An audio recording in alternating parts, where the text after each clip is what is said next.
Hi friends, welcome to Sham institute daily current affairs. May 29, 2024లో ఉన్నటువంటి current అఫైర్స్ని మనం డిస్కస్ చేద్దాం. సో మరి మే 29, 2024 కరెంట్ అఫైర్స్ ఉన్నటువంటి హెడ్లైన్ చూస్తే సో మే 29 ఒక ఇంపార్టెన్స్ ఉంది.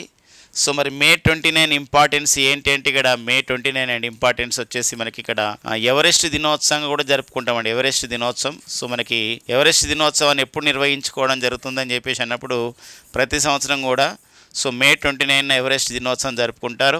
1953 మే 29 Edmund Hillary and Tenzing Norgay అనే ఇద్దరు వ్యక్తులు సో తొలిసారిగా ఎవరెస్ట్ శిఖరాన్ని అధిరోహించడం జరిగింది. ఆ నేపథ్యంలోనే ప్రతి సంవత్సరం మే 29 ఎవరెస్ట్ దినోత్సవంగా జరుపుకుంటారు. సో మరికొన్ని హెడ్లైన్ చూద్దాం. మేజర్ రాధికా సేన్ కి ఒక ఐక్యరాజ్య సమితి అవార్డు రావడం జరుగుతుంది. సో ఇది ప్రకటించడం జరిగింది అనమాట. 2023 సంవత్సరానికి మేజర్ రాధికా సేన్, సో మన భారతీయ మహిళ అయినటువంటి మేజర్ రాధికా సేన్ కి ఐక్యరాజ్య సమితి అవార్డు వచ్చింది. దానికి సంబంధించిన విశేషాలు చూద్దామండి. అండ్ ప్రవాహు పోర్టల్ అంటే రిజర్వ్ బ్యాంక్ ఆఫ్ ఇండియా కొత్తగా ప్రవాహు పోర్టల్ని ఏర్పాటు చేయడం జరిగింది.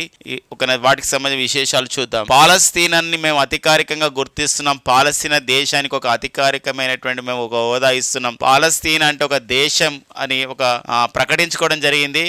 మేము గుర్తిస్తున్నామని చెప్పి 3 ఐరోపా దేశాలు ఆ విధంగా చెప్పడం జరిగింది. స్పెయిన్, నార్వే, ఐర్లాండ్ అది ఒక అమల్లో కూడా రావడం జరిగిందని చెప్పేసి వాళ్ళు ప్రకటించడం జరిగింది. నెక్స్ట్ వచ్చేసి మనకి అగ్నిబాన్ రాకెట్ ప్రయోగం అనేది ఒక వాయిదా పడింది. ఇది 4వ వాయిదా పడింది. ఎందుకు వాయిదా పడింది దానికి సంబంధించిన విశేషాలు చూద్దామండి. అండ్ అయోధ్య బాలరాముడి యొక్క ఆలయానికి ఒక కాషాయం రంగులో ఉన్నటువంటి ఒక వస్త్రాన్ని మన తెలంగాణకు చెందినటువంటి తెలుగు రాష్ట్రాలకు చెందినటువంటి మన దుబ్బాకలో నేసినటువంటి చేనేత రంగంలో నేసినటువంటి ఆ యొక్క వస్త్రాన్ని ఆ విధంగా అక్కడ పంపించడం జరిగింది. సో ఆ నేపథ్యంలో అయోధ్య బాలరామునికి దుబ్బాక చేనేత వస్త్రం అనే ఒక టైటిల్తో ఒక న్యూస్ హెడ్లైన్స్ మనకు రావడం జరిగింది. అండ్ మనకు మెగాస్టార్ చిరంజీవి గారికి సో గోల్డెన్ వీసాని అందిస్తున్నట్లు యునైటెడ్ అరబ్ ఎమిరేట్స్ వాళ్ళు సో అధికారికంగా ప్రకటించడం జరిగింది.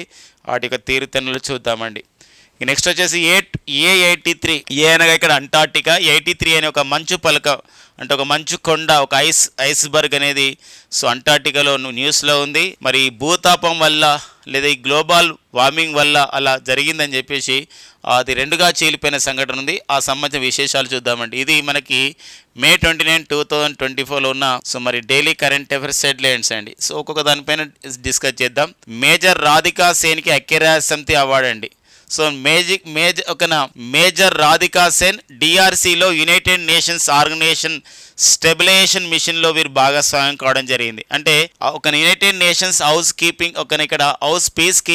United Nations peacekeeping operations అని చెప్పేసి అంటే ఐక్యరాజ్య సమితి శాంతి పరిరక్షక దళాలు అంటే ఐక్యరాజ్య సమితి యొక్క ప్రధానమైన ఉద్దేశం United Nations of the organization అండి, యుఎన్ఓ. సో మరి 1945 సో మనకి అక్టోబర్ 24 ఐక్యరాజ్య సమితి న్యూయార్క్ కేంద్రంగా ఏర్పాటు చేయబడింది. న్యూయార్క్ కేంద్రంగా ఏర్పాటు చేయబడేటువంటి సో మరి ఐక్యరాజ్య సమితి యొక్క సో ప్రధానమైనటువంటి ఉద్దేశం ద మెయిన్ పర్పస్ వచ్చేసి to maintain the world peace అంటే ప్రపంచ శాంతిని కాపాడడం అనేది దీని యొక్క ప్రధానమైన ఉద్దేశం. అంతేకాకుండా ఐక్యరాజ్య సమితి పతాకంలో ఐక్యరాజ్య సమితి ఫ్లాగ్లో ఉన్నటువంటి ఏవైతే ఆలివ్ కొమ్మలు ఉన్నాయో ఆలివ్ కొమ్మలు అనేది ప్రపంచ శాంతిని సూచిస్తాయి ఫ్లాగ్లో. అలాంటి నేపథ్యంలో మరి ప్రపంచ శాంతి పరిరక్షణ దళాలని ఏర్పాటు చేసుకొని ఐక్యరాజ్య సమితిలో సభ్య దేశాల్లో ఉన్నటువంటి ఆర్మీ, నావీ, ఎయిర్ ఫోర్స్ వాళ్ళని అక్కడ సిబ్బందిగా ప్రకటించుకుంటారు. ఇలాంటి నేపథ్యంలో మరి democratic Republic of the Congo DRC అంటే ఏంటంటే ఇది ఒక దేశం అన్నమాట. Democratic Republic of the Congo అండి. మరి ఈ democratic Republic of the Congo దేశంలో కొంచెం అంతర్యుద్ధం నడుస్తూ ఉంది, కొంచెం అశాంతి నెలకొన్న పరిస్థితి ఉంది.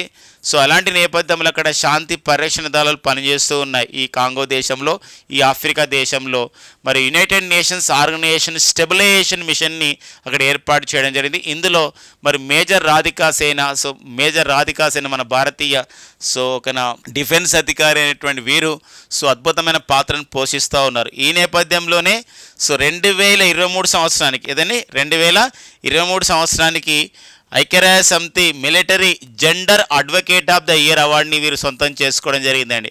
సో ఐక్యరాజ్య సమితి so military gender advocate of the year అవార్డుని 2023 సంవత్సరానికి సో ఎవరికి ఇవ్వడం జరుగుతుందంటే ఇక్కడ రాధికా సేన్కి రేపు అంటే మే 30, 2024న ఐక్యరాజ్య సమితి శాంతి పరిరక్షణ దళ దినోత్సవం అండి. ఇది ఐరాస శాంతి పరిరక్షణ దినోత్సవంగా శాంతి పరిరక్షక లేదా పరిరక్షణ అంటారండి, పరిరక్షక ఒక దళ దినోత్సవాన్ని నిర్వహిస్తూ ఉంటారు ప్రతి సంవత్సరం మే 30న.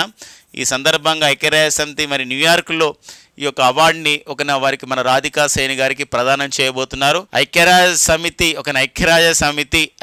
సమితి military gender advocate of the year award లేదా ఐక్యరాజ్య సమితి అవార్డు అని పిలుస్తాం అన్నమాట. ఇలా ఐక్యరాజ్య సమితి చేత military gender advocate of the year award పొందినటువంటి రెండవ భారతీయ మహిళ అండి, రెండవ భారతీయ మహిళ రాధికా సేన్ అండి. రెండవ భారతీయ మహిళ వచ్చేసి రాధికా సేన్ అనే విషయం గుర్తుపెట్టుకోండి.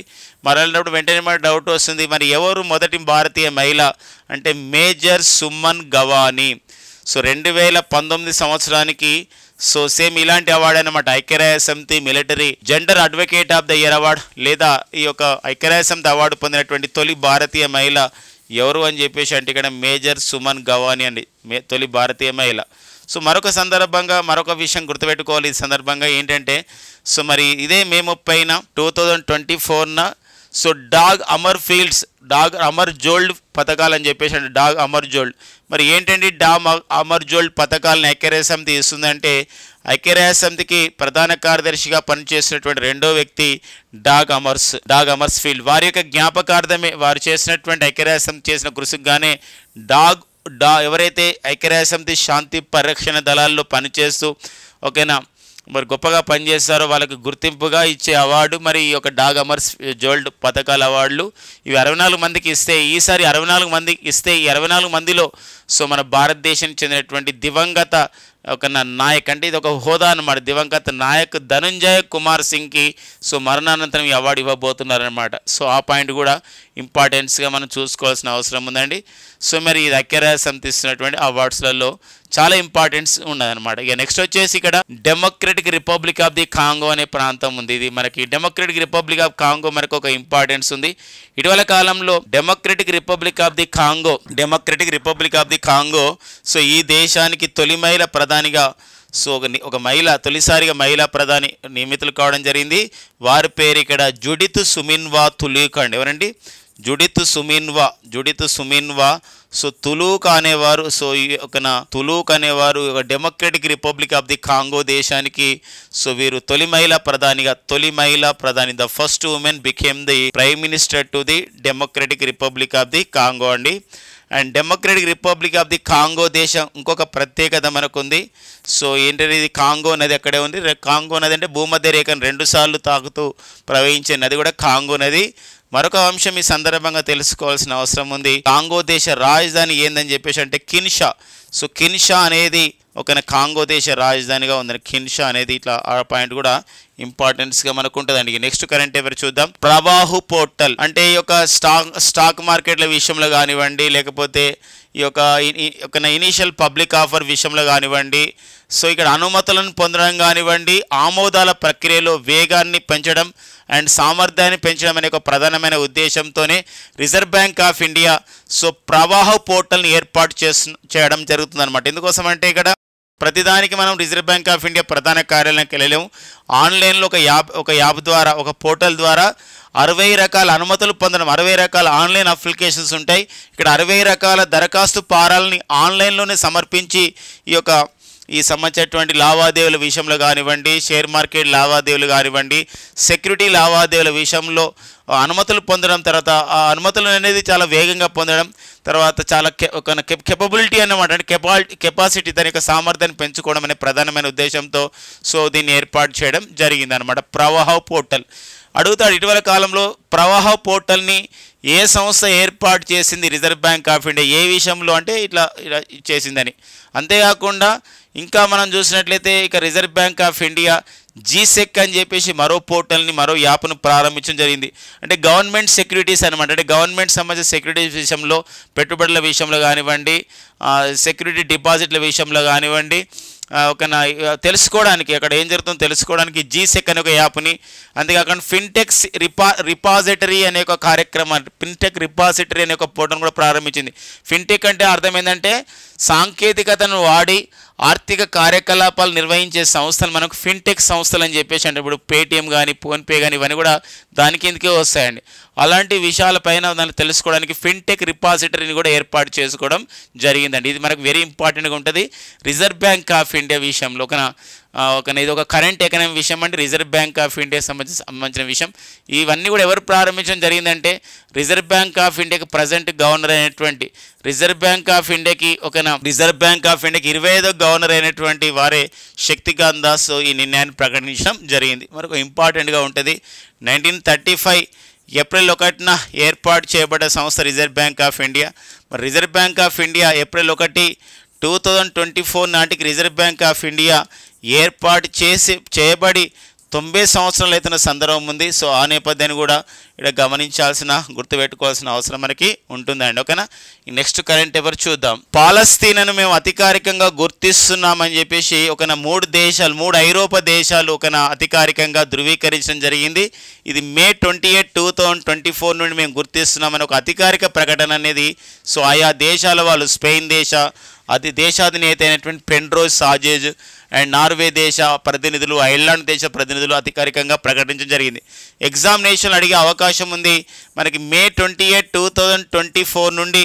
సో మనకి ఇక్కడ ఈ క్రింది ఏ 3 దేశాలు లేదా క్రింది ఏ దేశాలు లేదా ఐరోపా ఖండంలోని ఏ దేశాలు పాలస్తీనాను అధికారికంగా గుర్తిస్తున్నాయి, ఒక స్వతంత్ర దేశంగా, ఒక ఇండిపెండెంట్ కంట్రీగా ఏ దేశాలు గుర్తిస్తున్నాయని చెప్పేసి అన్నప్పుడు అక్కడ స్పెయిన్, నార్వే, ఐర్లాండ్ వీటితో కలుపుకొని ఇప్పుడు 140కి పైగా దేశాలు 140కి పైగా దేశాలు భారతదేశంతో పాటు ఇప్పుడు పాలస్తీనాని 140కి పైగా దేశాలు సో మరి ఒక దేశంగా, స్వతంత్ర దేశంగా, ఒక ఇండిపెండెంట్ కంట్రీగా గుర్తిస్తున్న నేపథ్యం ఉంది. ఎందుకోసం ఇదంతా జరుగుతుందంటే ఇక్కడ ఐక్యరాజ్య సమితిలో యునైటెడ్ నేషన్స్ ఆఫ్ ది ఆర్గనైజేషన్లో సో మరి ఇటీవల కాలంలో పాలస్తీనాని ఒక సంబంధించినటువంటి దానికి ఇప్పుడు తాత్కాలిక అంటే అబ్జర్వర్ కంట్రీగా, ఒక పరిశీలక దేశంగా మాత్రం ఉంది ఐక్యరాజ్య సమితిలో పాలస్తీనా. మాకు పూర్తికాల సభ్యత్వం ఇవ్వండి అని చెప్పేసి 2012 నుండి అప్లికేషన్ చేస్తూ ఉంది పాలస్తీనా. ఐక్యరాజ్య సమితి భద్రతా మండలిలో వచ్చినప్పుడు అమెరికా లాంటి దేశాలు వీటో చేసిన సందర్భం ఉంది. ఇలాంటప్పుడు ఏమవుతుందంటే సో ఇలా చాలా దేశాలు మద్దతు ప్రకటించిన ద్వారా అమెరికా లాంటి దేశాలు ఏదైతే వీటో చేశాయో అలాంటి దేశాలపైన ఒత్తిడి పెరిగి సో మరి ఐక్యరాజ్య సమితిలో ఒక పూర్తికాల సభ్యత్వాన్ని ఆ విధంగా పొందబోతుంది. నిజం చెప్పాలంటే ఇంకా ఐక్యరాజ్య సమితిలో 194వ సభ్య దేశం కాబోతుంది. ఎందుకోసమంటే ఐక్యరాజ్య సమితిలో మనకి 193 దేశాలు ఉన్నాయి. దక్షిణ సూడాన్తో చివరిగా చేయనటువంటి దేశంతో కలుపుకుంటే ఇప్పుడు 194వ దేశంగా పాలస్తీనా కాబోతుందని చెప్పొచ్చు అనమాట ఈ పరిణామాల ద్వారా. అయితే కొన్ని దేశాలు మాత్రం ఐరోపా ఖండంలోని ఫ్రాన్స్ దేశం కానివ్వండి, ఐరోపా ఖండంలోని బ్రిటన్ దేశం కానివ్వండి, జర్మనీ దేశం కానివ్వండి, పాలస్తీనాకి ఒక స్వతంత్ర దేశంగా గుర్తించే విషయంలో, పాలస్తీనాను ఒక ఇండిపెండెంట్ కంట్రీగా గుర్తించే విషయంలో ఎలాంటి నిర్ణయం కూడా తీసుకోలేదన్నమాట. అది కూడా కొంచెం విశ్లేషకులు భావిస్తున్నారు. ఎందుకోసం అంటే ఆ దేశాలతో పోలిస్తే అంటే స్పెయిన్, నార్వే, ఐర్లాండ్ దేశాలతో పోలిస్తే ఫ్రాన్స్, బ్రిటన్, జర్మనీ దేశాలకు మరింతగా హోదా ఉన్న నేపథ్యం ఉంటుంది. మరొక విషయం ఏంటంటే ఈ France, Germany, Italy, Britain, Germany దేశాలు G7 దేశంలో కూడా సో సభ్య దేశాలుగా ఉన్నాయి. అమెరికా లాంటి దేశాలు కూడా G7 దేశాలు ఉన్నాయి కాబట్టి వీటి యొక్క ప్రకటన కూడా వెరీ ఇంపార్టెంట్గా ఉంటుందని విశ్లేషకులు భావిస్తున్న నేపథ్యం మనకు ఉందండి. సో మరి తద్వారా ఏమవుతుంది, పాలస్తీనా ఇట్లా ఒక స్వతంత్ర దేశంగా గుర్తించడం ద్వారా ఏమవుతుంది, లేదా పాలస్తీనాని ఐక్యరాజ్య సమితిలో పూర్తికాల సభ్యత్వం ఇస్తే ఏమొస్తుందంటే ఏదైతే ఇప్పుడు పాలస్తీనా ఇజ్రాయెల్ క్రైస్తుందో దానికి ఒక ముగింపు వస్తుంది. ఇజ్రాయెల్కి ఏదైతే దేశాలు కొన్ని సపోర్ట్ చేస్తున్నాయో అట్ ద సేమ్ టైం పాలస్తీనాకు ఒక మానవతా సాయం రావచ్చు అని చెప్పేసి మనం చెప్పుకోవచ్చు అన్నమాట. ఇది సో మనకు పాలస్తీనాని ఇటీవల May 2024లో ఏ దేశాలు గుర్తించాయి ఇలాంటి విషయాలపైన ప్రశ్న ఇంపార్టెంట్గా ఉంటుంది ఫ్రెండ్స్. ఇక నెక్స్ట్ వచ్చేసి మన భారతదేశంలో మద్రాస్ సంస్థ చేత ఐఐటి మద్రాస్ సంస్థ చేత ప్రోత్సహించబడి దాన్ని ఇంక్యుబేట్ చేయడం అంటారు అనమాట. ఇంక్యుబేషన్ చేయబడి సో అభివృద్ధి చేసినటువంటి ఒక త్రినాథ్ రవిచంద్రన్ చేత ఏర్పాటు చేయబడ్డ సంస్థ. సో మరి అగ్నికుల్ కాస్మోస్ ఏరోస్పేస్ సంస్థ అండి. అగ్నికుల్ కాస్మోస్ ఏరోస్పేస్ సంస్థ అనేది ఏర్పాటు చేయబడింది.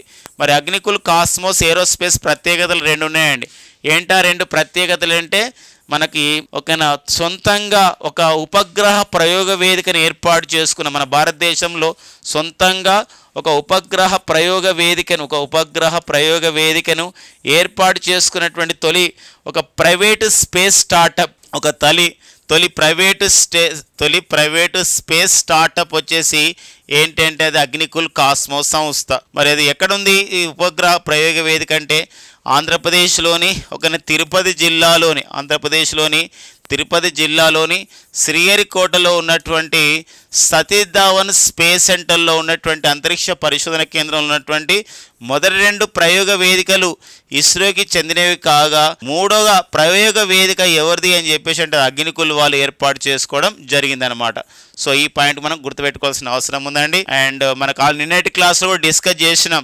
శ్రీహరికోటతో పాటు ఇస్రోకి ఇటీవల కాలంలో కులశేఖరపట్నం తమిళనాడులోని కులశేఖరపట్నంలో కూడా ఒక స్పేస్ లాంచింగ్ ప్యాడ్ని అక్కడ ఏర్పాటు చేసుకోవడం జరిగిన నేపథ్యాన్ని కూడా డిస్కస్ చేసుకోవడం జరిగింది. అయితే సో మరి అగ్నికుల్ కాస్మోస్ ఏరోస్పేస్ సంస్థ అగ్నిబాన్ అనే ఒక రాకెట్ని అభివృద్ధి చేయడం జరిగింది. మన భారతదేశంలోనే మరి సెమీ క్రయోజనిక్ ఇంజన్ వ్యవస్థ కలగనటువంటి భారతదేశంలో సెమీ క్రయోజనిక్ ఇంజన్ లేదా సెమీ క్రయోజనిక్ ఇంధనాన్ని ఉపయోగిస్తున్నటువంటి తొలి రాకెట్. అంతేకాకుండా 3D ప్రింటెడ్ ఇమేజింగ్ ఉన్నటువంటి ఒక రాకెట్, 3D ప్రింటెడ్ ఇమేజ్ ఉన్నటువంటి ఒక ఇంజన్గా గుర్తించబడ్డ రాకెట్ కూడా ఏంటంటే ఇక్కడ అగ్నిబాన్ రాకెట్. కానీ మరి అగ్నిబాన్ రాకెట్ ప్రతిసారి ప్రయోగించడానికి సిద్ధమవుతుంది. బట్ ఇక్కడ ఈసారి అంటే నిన్న జరగాలి యాక్చువల్గా May 28, 2024 అగ్నిబాన్ రాకెట్ పంపించడానికి అంతా సిద్ధమైంది. బట్ ఇగ్నైటర్ అనే పనితీరులో కొన్ని లోపం జరిగింది. తద్వారా దీన్ని వాయిదా వేయడం జరిగింది. ఇలా సతీష్ ధావన్ స్పేస్ సెంటర్ నుండి ఇలా అగ్నిబాన్ రాకెట్ ప్రయోగం అనేది పరీక్ష విధానం అనేది వాయిదా కావడం అనేది ఎన్నోసారిగా ప్రకటించడం జరిగిందని 4వసారి ఇలా జరిగిందని చెప్పేసి ఆ సంస్థ చీఫ్ ఎగ్జిక్యూటివ్ ఆఫీసర్ అయినటువంటి త్రినాథ్ రవిచంద్రన్ గారు సో ప్రకటించడం జరిగింది అనమాట. సో మనకు ఒక డౌట్ రావచ్చు, మన దేశంలో ఇస్రో సంస్థ ఉంది కదా, మరి ఇండియన్ స్పేస్ రీసెర్చ్ ఆర్గనైజేషన్ సంస్థ ఉంది, మరి ఇలా ఇస్రో సంస్థలు ఉన్నప్పుడు ఎందుకు ఇలా మరి అంతరిక్ష పరిశోధన సంస్థలు మరికొన్ని ప్రైవేట్ రంగంలో వస్తున్నాయంటే మన దేశంలో ఒక ఇస్రోకు అనుబంధంగా ప్రైవేట్ అంతరిక్ష పరిశోధన సంస్థల్ని స్టార్టప్స్ని ఎంకరేజ్ చేయడానికి 2020లో ఇన్స్పేస్ అనే సంస్థను నెలకొల్పడం జరిగింది. భూపాల్ మధ్యప్రదేశ్లోని భూపాల్ మరి గుజరాత్లోని అహ్మదాబాద్ కేంద్రంగా ఈ సంస్థ పనిచేస్తుంది. Indian National Space Promotion Authorization Centre అని చెప్పేసి అంట. ఈ సంస్థకి మనకు పవన్ గోయాంక్ నేతృత్వం వహిస్తున్నారు.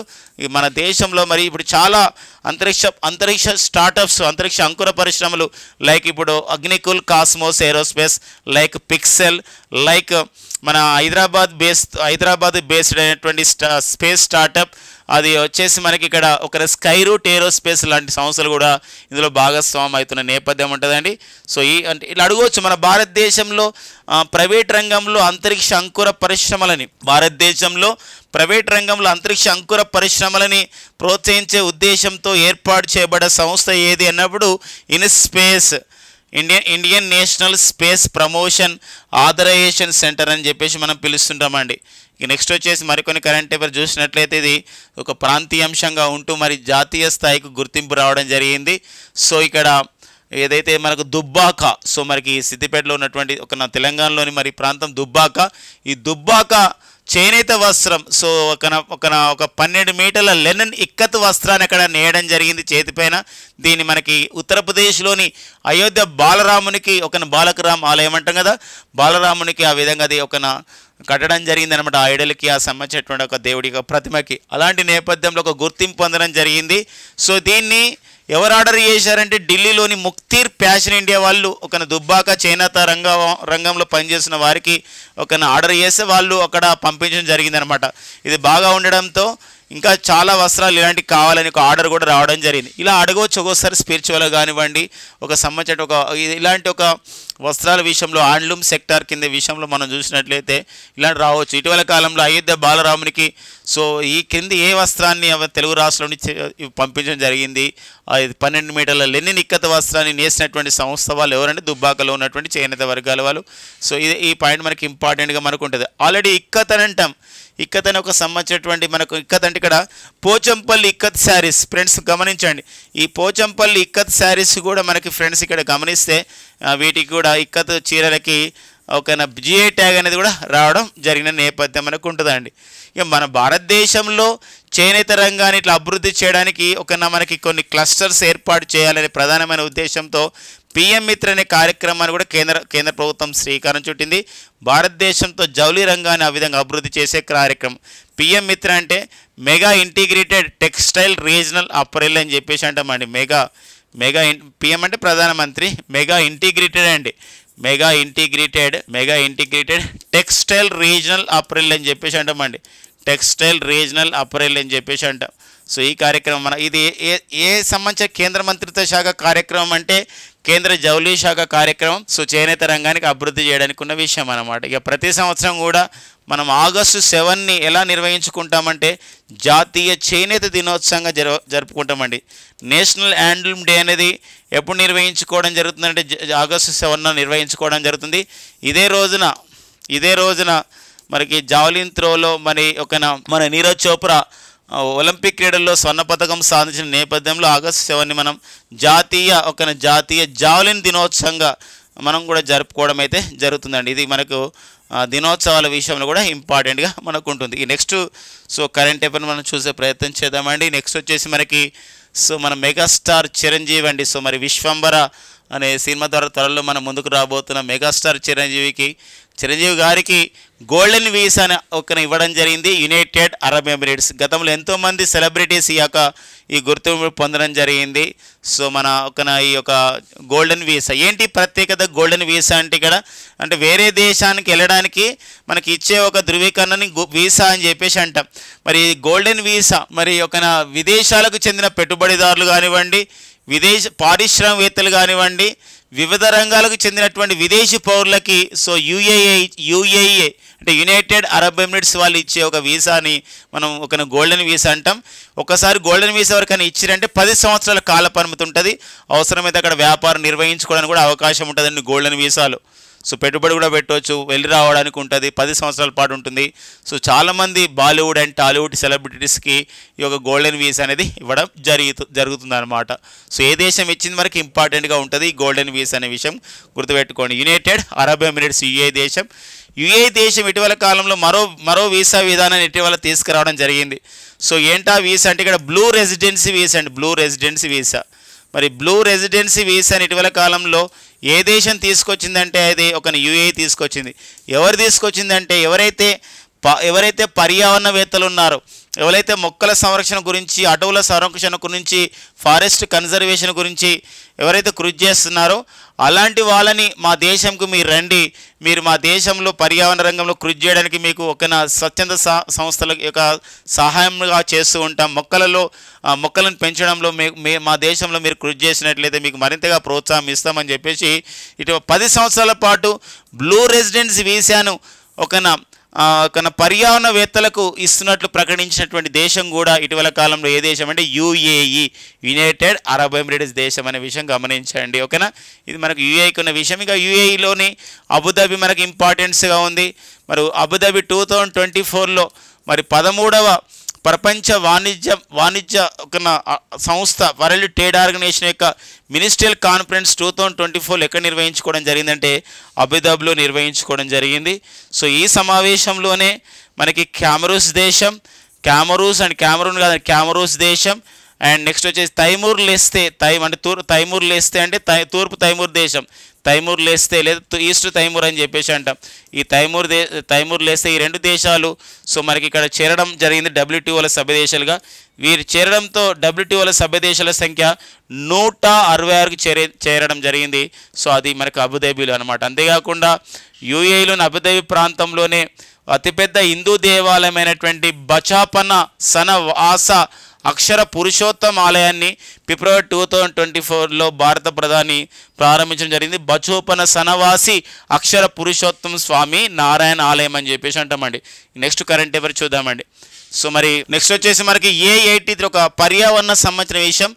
A83 అది అంటార్టికా 83 అనే పేరుతో అంటార్టికాలోని ఒక మంచు కొండ, ఒక మంచు పలక అంటారు, లేదా ఐస్బర్గ్ ఒక మొత్తం కూడా అది ఒక మన భారతదేశ రాజధాని ఢిల్లీకి 4 ఇంతలు అనమాట. 4 ఇంతలు అంటే 4 రేట్స్, 4 ఇంతలు పెద్దగా ఉన్నటువంటి వైశాల్యంలో, అంటే ఢిల్లీతో పోలిస్తే 4 ఇంతలు పెద్దగా ఉన్నటువంటి వైశాల్యం ఉన్నటువంటి ఒక మంచు పలక ఐస్బర్గ్ అంటార్టికాలో ఇప్పుడు 2గా చీలిపోయినట్టు సో ధృవీకరించడం జరిగింది. ఈ ధృవీకరణ ఎలా జరిగిందంటే కోపర్నికస్ సెంటనల్, ఏదంటే కోపర్నికస్ సెంటనల్ 1 అనే ఒక ఉపగ్రహం.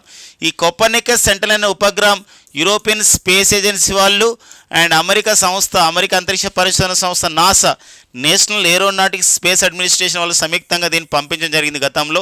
ఈ ఉపగ్రహం ఇచ్చినటువంటి ఇమేజెస్ ఆధారంగా 380 చదరపు కిలోమీటర్ల వైశాల్యం ఉన్నటువంటి A83 అని చెప్పేసి ఒక సంబంధించినటువంటి సో మంచుకొండ ఐస్బర్గ్గా కూలిపోవడం జరిగింది. గతంలో లండన్కి 2 ఇంతలు ఉన్నటువంటిది అక్కడ మంచు పలక ఇటనే కూలిపోయింది, మొత్తం కూడా అది 2గా చీలిపోయింది, బ్రేక్ అయిపోయింది అని కూడా మనం డిస్కస్ చేసుకోవడం జరిగింది అనమాట. ఇది మనకి అంటార్టికా ఈ మధ్యలో చాలా న్యూస్లో ఉంది.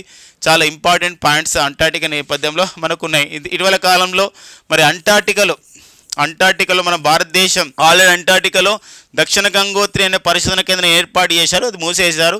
తర్వాత ఇప్పుడు భారతి, తర్వాత నెక్స్ట్ వచ్చేసి మనకి మైత్రి పనిచేస్తున్నాయి అక్కడ అంటార్టికాలో పరిశోధన కేంద్రాలు. మైత్రి 2ను కూడా నెలకొల్పడానికి మన భారతదేశం సిద్ధమవుతున్నట్టు కూడా మన న్యూస్లో రావడం జరిగింది. ఇదొక విషయం. ఇదే అంటార్టికా ప్రాంతంలో మౌంట్ ఎరిబస్ అనే ఒక అగ్నిపర్వతం ఉంది.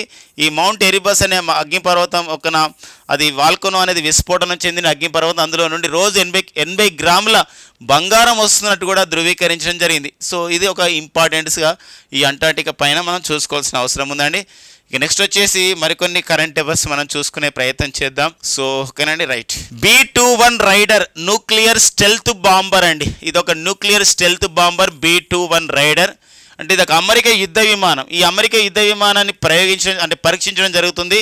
సో ఇది మరి వచ్చే సంవత్సరంలో ఇది వినియోగించుకోబోతున్నారు. ఏంటి దీని ప్రత్యేకత ఏంటంటే ప్రపంచంలోనే అత్యంత ప్రమాదకరమైన శక్తివంతమైన న్యూక్లియర్ స్టెల్త్ బాంబర్గా ఉంది. అంటే ఇది అణ్వస్త్రాలను కూడా తీసుకెళ్ళి ఆ విధంగా ధ్వంసం చేస్తుంది అనమాట ఆ యొక్క ప్రాంతాన్ని. ఇది అమెరికా యుద్ధ విమానం B-21. సో ఇది వచ్చే సంవత్సరం అమెరికా వైమానిక దళంలోకి యుఎస్ ఎయిర్ ఫోర్స్ అని చెప్పేసి అంటాం. మరి యుఎస్ ఎయిర్ ఫోర్స్లోకి ఇది ప్రవేశపెట్టబోతున్నారు. అవసరమైతే రష్యా ఉక్రెయిన్ యుద్ధంలో కూడా యూజ్ చేయొచ్చు అని చెప్పేసి ఇట్లా భావిస్తున్నారు అనమాట. ఆ నేపథ్యంలో మనకి B-21 గైడర్ అనే న్యూస్లో ఉందన్నమాట. ఓకేనండి. సో ఇది ఒక రక్షణమైనటువంటి ఒక డిఫెన్స్ సంబంధించిన విభాగం అండి.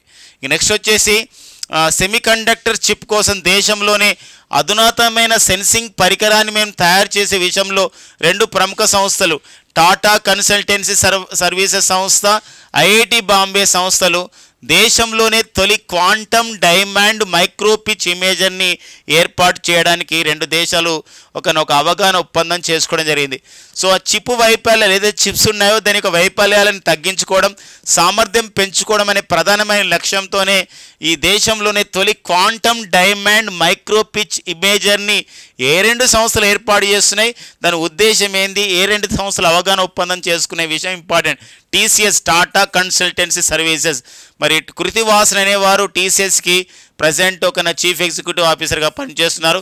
భారతదేశంలో అతిపెద్ద ఒక సాఫ్ట్వేర్ పరిశ్రమగా ఉంది ఇది TCS సంస్థ అండ్ IIT బాంబే కూడా. సో మరి ఇటీవల కాలంలో మనకి ఏదైతే ఆధార్ కార్డులను ఇచ్చే ప్రాధికార సంస్థ ఉంది, అలాంటి విషయాలు కృషి చేస్తున్నటువంటి విషయం గమనించండి. సో మరి దేశంలో అంటే మనకి దేశంలో తొలి క్వాంటమ్ డైమండ్ మైక్రోపిచ్ ఇమేజర్ని ఏ 2 సంస్థలు సంయుక్తంగా అభివృద్ధి చేస్తున్నాయి, ఎందుకు ఉపయోగిస్తారు లాంటి ప్రశ్నలు ఇక్కడ ఇంపార్టెంట్గా మనకు ఉంటుందండి. సో IIT బాంబే సంస్థకి ఎవరైతే మనకు ఆధార్ కార్డులను సృష్టించాడో సో నందన్ నిలేకని ఆ వ్యక్తి మరి వారు అక్కడే చదువుకోవడం జరిగింది. వారు ఆ సంస్థ అభివృద్ధిలో IIT బాంబేలో ఎన్నో మౌలిక సదుపాయాల గురించి సో వందలాది కోట్లను కూడా ఇటీవల ఇచ్చినట్టు మనం న్యూస్లో చూడడం జరిగిందనమాట. సో అది మనకి IIT బాంబే విషయం అండి. అండ్ దేశంలోనే తొలి క్వాంటమ్ డైమండ్ మైక్రోపిచ్ ఇమేజర్ అనేది సో ఏ 2 సంస్థలు ఏర్పాటు చేస్తున్నాయి ఎందుకు అనేది మనకి ఇక్కడ చూడడం జరిగింది. ఇక నెక్స్ట్ వచ్చేసి మనకి ఒక అమెరికా దేశానికి చెందినటువంటి Yale Program on climate change communication సంస్థ అండ్ సీ ఒట్టర్ సంస్థ ఇంటర్నేషనల్ సంస్థ, ఈ రెండు సంస్థలు అనమాట. Yale Program on climate change communication సంస్థ అండ్ సీ ఒట్టర్ సంస్థ, ఈ రెండు సంస్థలు సంయుక్తంగా ఒక నివేదిక ఇచ్చాయన్నమాట. ఈ రెండు సంస్థలు సంయుక్తంగా ఆ నివేదిక ఏంటంటే climate change in the Indian mind, అంటే భారతీయులు ఈ వాతావరణ పరిస్థితులని లేదా ఈ వాతావరణ పరిస్థితులు మారిపోయినాయి, శీతోష్ణ స్థితి పరిస్థితులు మారిపోయినాయి, దీనిపైన ఒక భారతీయులు ఏమని మాట్లాడుకుంటున్నారు అనే విషయం పైన climate change in the Indian mind 2023 పేరుతో ఒక నివేదికను విడుదల చేయడం జరిగిందనమాట. ఈ నివేదిక ప్రకారం ఏంటంటే మన భారతీయులు ఈ భూతాపం పైన గ్లోబల్ వార్మింగ్ అని చెప్పేసి అంటారు. ఈ గ్లోబల్ వార్మింగ్ పైన 90% ప్రజలు మాట్లాడుకుంటున్నారు. మరి ఈ భూతాపం జరిగింది, దానికి సంబంధించినటువంటి మనకి కారణాలు ఉన్నాయి ఖచ్చితంగా. అంటే ప్రపంచవ్యాప్తంగా గ్లోబల్ వార్మింగ్ ఉంది, మన భారతదేశంలో గ్లోబల్ వార్మింగ్ ఉంది. దీనివల్ల 90% ప్రజలు భూతాపం వల్ల ఇబ్బంది పడుతున్నారని చెప్పేసి భారతీయులు భావిస్తున్నారనమాట ఆ యొక్క అధ్యయనంలో. అంతేకాకుండా 2070 నాటికి శూన్య కర్బన ఉద్గారాల స్థాయికి చేరాలి, అంటే జీరో కార్బన్ ఎమిషన్ స్థాయికి చేరాలని చెప్పేసి మనం లక్ష్యం పెట్టుకున్నాం. ఈ లక్ష్యాన్ని ఛేదించే విషయంలో మరిన్ని ప్రణాళికలు అవసరం అని చెప్పేసి కూడా భారతీయులు భావిస్తున్నారు. అంతేకాకుండా ప్రస్తుతం ఉన్నటువంటి క్లైమేట్ చేంజ్కి, ఈ వాతావరణ పరిస్థితులకి కారణం ఏంటంటే 52% మంది ప్రజలు ఏమనుకుంటారంటే మానవ తప్పిదాలు చేయడం వల్లనే ఈ యొక్క వాతావరణంలో మార్పులు జరుగుతున్నాయి, క్లైమేట్ చేంజ్ జరుగుతుందని భారతీయులు 52% మంది భావిస్తున్నారు. ఇంకో 38% మంది భారతీయులు ఏమంటున్నారంటే ఈ యొక్క వాతావరణంలో వచ్చి సహజ మార్పులు జరుగుతూ ఉన్నాయి, ఆ సహజ మార్పుల వల్ల కూడా వాతావరణం వేడెక్కుతుంది, గ్లోబల్ వార్మింగ్ అవుతుందని ఇలా భావిస్తున్నారు. ఇదే ఒక రిపోర్ట్ అనమాట. నివేదికలు, ఇండిసెస్, రిపోర్ట్స్ ఈ వీటిపైన అడిగే అవకాశం ఉంటుంది. Climate change in the Indian mind 2023 రిపోర్ట్ని ఎవరు ఇచ్చారు, భారతీయులు ఏమనుకుంటున్నారు అనేది ఇక్కడ ఇంపార్టెన్స్గా ఉంటుందండి. ఇక నెక్స్ట్ వచ్చేసి మనకి స్పోర్ట్స్ అప్డేట్ ఉన్నాయండి. స్పోర్ట్స్ అప్డేట్, మరి ఈ స్పోర్ట్స్ అప్డేట్లో మనం చూసినట్లయితే క్రిస్టియానో రొనాల్డో మనకు న్యూస్లో ఉన్నారు. మరి పోర్చుగల్ దేశానికి చెందినటువంటి ఒక దిగ్గజ ఫుట్బాల్ క్రీడాకారుడు మరి ప్రపంచంలోని అత్యధిక అంతర్జాతీయ గోల్ చేసినటువంటి క్రీడాకారుడుగా మరి క్రిస్టియానో రొనాల్డో ఉన్నారు. మరి Cristiano Ronaldo present Saudi pro లీగ్లో పాల్గొంటున్నారు. 2024 సంబంధించిన సౌదీ ప్రో లీగ్లో మరి ఆల్ నసర్ అనే క్లబ్ తరపున అతను పాల్గొంటున్నాడు. అయితే ఒక గోల్ చేయడం జరిగింది. ఈ గోల్ చేయడంతో ఒక సీజన్లో అత్యధిక గోల్స్ అండి, 35 గోల్స్ చేసినటువంటి క్రీడాకారుడుగా ఒక సీజన్లోనే అతను 100కు పైగా గోల్ చేశాడు అంతర్జాతీయ పరంగా. బట్ ఒక సీజన్లో 35 గోల్స్ అనమాట. 35 గోల్స్ చేసినటువంటి తొలి క్రీడాకారుడుగా, అతి ఎక్కువ గోల్ చేసిన క్రీడాకారుడుగా క్రిస్టియానో రొనాల్డో తన రికార్డును సొంతం చేసుకోవడం జరిగింది. ఆ పాయింట్ ఇంపార్టెంట్. అండ్ ఇటీవల సౌదీ ప్రో లీగ్ 2024ని హాల్ హిలాల్ అనే టీం గెలుచుకుంది. అయితే ఈ సౌదీ ప్రో లీగ్ 2024లో మన క్రిస్టియానో రొనాల్డో మరి ఏ టీం తరపున ఆడుతున్నాడు, ఏ క్లబ్ తరపున ఆడుతున్నాడు, ఆల్ నజర్ అండి. ఇది ఆల్ నజర్ క్లబ్ తరపున ఇతను ఆడుతున్నటువంటి నేపథ్యాన్ని గుర్తుపెట్టుకోండి, ఓకేనా. ఇక నెక్స్ట్ వచ్చేసి టెన్నిస్ క్రీడాకారిణి, ఫ్రాన్స్ దేశానికి చెందిన టెన్నిస్ క్రీడాకారిణి అలీజా కార్నే అంతర్జాతీయ టెన్నిస్కి రిటైర్మెంట్ని ప్రకటించడం జరిగింది. ఈ మధ్య కాలంలోనే గార్బైన్ ముగురూజా, స్పెయిన్ దేశానికి చెందినటువంటి గార్బైన్ ముగురూజా ఎట్లయితే అంతర్జాతీయ టెన్నిస్కి ఈమె కూడా స్పెయిన్ దేశం చెంది టెన్నిస్కి ఎట్లయితే గుడ్ బై ప్రకటించిందో, అంటే ఏదైతే రిటైర్మెంట్ ప్రకటించిందో, వారి తర్వాత ఇటీవల రిటైర్మెంట్ ప్రకటించిన ఫ్రాన్స్ టెన్నిస్ క్రీడాకారిని వచ్చేసి ఎవరండి, అలీజా కార్నే. ఫ్రెంచ్ ఓపెన్ 2024లో ఓడిపోవడంతో ఆ నిర్ణయం తీసుకోవడం జరిగిందనమాట సింగిల్స్ మ్యాచ్లలో. నెక్స్ట్ వచ్చేసి మనకి ఢిల్లీలో జరిగినటువంటి దక్షిణాసియా యూత్ టీటీ అంటే ఏంటంటే టేబుల్ టెన్నిస్. టేబుల్ టెన్నిస్ మన రాష్ట్రం అయితే మన రాష్ట్రంలో ఆకుల శ్రీజ ఈ టేబుల్ టెన్నిస్లో చాలా ఫేమస్ అయిన క్రీడాకారిణి అండి. దక్షిణాసియా యూత్ టీటీ అండర్-19 టోర్నీ 2024 విజేతగా మన భారత బాలికల జట్టు గెలవడం జరిగింది. ఎవరిపైన, నేపాల్ పైన. అండ్ అండర్-15 బాలికల జట్టు శ్రీలంక పైన గెలిచి రికార్డుని ఆ విధంగా సొంతం చేసుకోవడం జరిగింది. అండర్-19 బాలికల జట్టు గెలుపు మనమే గెలిచాం, భారత టీం గెలిచిందండి, భారతదేశమే గెలిచింది. భారత అండర్-19 బాలికల జట్టు గెలిచింది, భారత అండర్-15 బాలికల జట్టు కూడా. దక్షిణాసియా యూత్ టీటీ అండర్-19-15 టోర్నీని మనం సొంతం చేసుకోవడం జరిగింది. ఎవరిపైన గెలిచామనేది ఇక్కడ ఇంపార్టెన్స్గా మనకు ఉంటుందండి. ఇవ్వండి ఈరోజు ఉన్నటువంటి ఒక కరెంట్ అఫైర్స్. సో ఏమి ఇవ్వడం జరిగిందో చూద్దామండి. ఈ క్రింది వాటిలో సరైన స్టేట్మెంట్స్ని ఎన్నుకోండి. అంటే క్రింది వాటిలో సరైనటువంటి ఒక వాక్యాలు ఏంటి అని చెప్పేసి ఒక క్వశ్చన్ అనమాట. 2 ఇచ్చాడు, అందులో మరి 2 సరైనదా 1 సరైనదో చూద్దామండి. విదేశాలకు చెందిన పెట్టుబడిదారులు, పారిశ్రామికవేత్తలకి, వివిధ రంగాలకు చెందిన విదేశీ పౌరులకి 10 సంవత్సరాల కాల పరిమితితో గోల్డెన్ వీసాను జారీ చేసే దేశం యుఏఈ అని ఇచ్చాడు. యుఏఈ. సో మనకి రెండో స్టేట్మెంట్, సుస్థిరత లేదా పర్యావరణ పరిరక్షణకు సహకారం అందించే వ్యక్తుల కోసం 10 సంవత్సరాల బ్లూ రెసిడెన్సీ వీసాను ఇటీవల ప్రకటించిన దేశం బ్రిటన్ అన్నాడు. సో ఇక్కడ ఫ్రెండ్స్ గమనించండి, మనకు మెగాస్టార్ చిరంజీవి గారు సో మరి గోల్డెన్ వీసా పొందడం జరిగింది 10 సంవత్సరాల కాల పరిమితికి. ఈ నేపథ్యంలో ఈ వార్త న్యూస్లో ఉంది. చాలామంది సెలబ్రిటీస్లు సో ఇన్వెస్టర్స్కి ఇది ఇస్తున్నారు. యుఏఈ దేశం. ఫస్ట్ స్టేట్మెంట్ కరెక్టే. సుస్థిరత లేదా పర్యావరణ పరిరక్షణకు సహకారం అందించే ఒక వ్యక్తుల కోసం 10 సంవత్సరాల బ్లూ రెసిడెన్సీ వీసాను ఇటీవల ప్రకటించిన దేశం. బ్లూ రెసిడెన్సీ వీసా ఉంది, ఇది కరెక్టే. 10 సంవత్సరాలు ఇస్తారు, ఇలా కృషి చేసిన వాళ్ళకి ఇస్తారు. బట్ బ్రిటన్ దేశం కాదు, ఇది ఏది యుఏఈ దేశమే. కాబట్టి ఇది మనకు సరైన స్టేట్మెంట్ కాదు. కాబట్టి ఇక్కడ ఏంది 1 మాత్రమే సరైనది, 2 మాత్రమే సరైనది, 1, 2 సరైనవి, 1, 2 సరైనవి కావన్నాడు. కాబట్టి ఇక్కడ 1 మాత్రమే సరైన విషయం గమనించండి. ఇది మనకి నేటి ప్రశ్న అండి. ఓకేనా, ఇది question of the day. So ఇవ్వండి మనకి మే 29, 2024లో ఉన్నటువంటి current affairs. Thank you friends and all the best.